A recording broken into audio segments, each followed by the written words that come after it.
সুনির্দিষ্ট গোয়েন্দা তথ্যের ভিত্তিতে ত্রিপুরা পুলিশ, আসাম পুলিশ এবং কেন্দ্রীয় গোয়েন্দা সংস্থার সমন্বয়ে পরিচালিত যৌথ অভিযানে মঙ্গলবার সকালে এক সন্দেহভাজন চরমপন্থীর গ্রেপ্তার নতুন করে আলোচনা সূত্রপাত করেছে রাজ্যের নিরাপত্তা পরিস্থিতি নিয়ে। শুধু একটি বিচ্ছিন্ন আইন শৃঙ্খলা সংক্রান্ত ঘটনা নয়, বরং উত্তর পূর্ব ভারতের সীমান্তবর্তী রাজ্যগুলিতে সক্রিয় চরমপন্থী নেটওয়ার্কের গভীরতা এবং বিস্তারের দিকটি স্পষ্ট করে তুলেছে এই ঘটনা।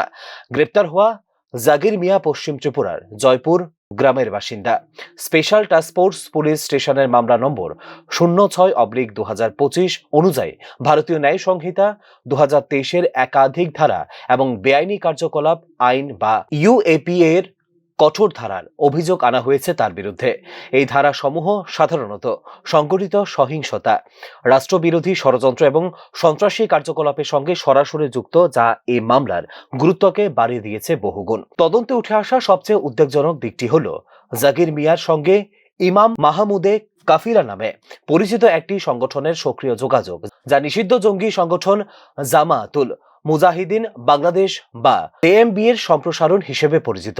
বিশেষত সামাজিক যোগাযোগ মাধ্যম যেমন হোয়াটসঅ্যাপের মাধ্যমে যোগাযোগ রক্ষা করত এই অভিযুক্ত।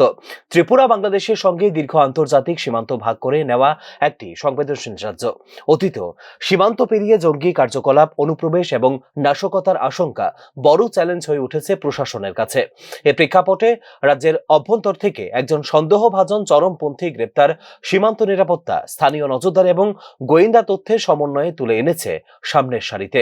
এই ধরনের গ্রেপ্তার ইঙ্গিত দেয় যে চরমপন্থী সংগঠনগুলি সরাসরি সশস্ত্র কার্যকলাপের পাশাপাশি আদর্শিক প্রভাব বিস্তার এবং নেটওয়ার্ক গড়ে তোলার দিকে বেশি গুরুত্ব দিচ্ছে বলে মনে করছেন বিশ্লেষক মহল। তরুণদের লক্ষ্য করে ডিজিটাল প্ল্যাটফর্মের ব্যবহার এবং সীমান্তবর্তী গ্রামীণ এলাকাকে নিরাপদ আশ্রয় হিসেবে বেছে নেওয়ার প্রবণতা আরও বড় নিরাপত্তা ঝুঁকি তৈরি করতে পারে ভবিষ্যতে। বর্তমানে অভিযুক্তকে পুলিশ হেফাজতে রেখে চালানো হচ্ছে জিজ্ঞাসাবাদ। তদন্তকারীদের আশা, সংগঠনের অর্থের উৎস, যোগাযোগের রুট এবং সম্ভাব্য স্লিপার সেলের তথ্য উঠে আসবে এই জিজ্ঞাসাবাদ থেকে।